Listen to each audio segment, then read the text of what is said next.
How to activate your new Rogers SIM card. The first things, of course, is you don't have to do something very technical.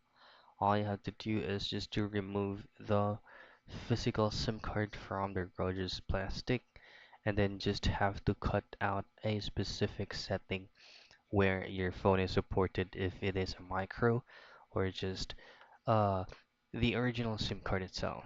So just simply insert it on your phone and you will be receiving an on-screen prompt and just follow through and then you should be able to activate without any problems. Now with your physical or your Rogers app, all you have to do is to log into your Rogers application and then tap on the phone tab, select change SIM and then click on the phone number that you wish to change to the new SIM.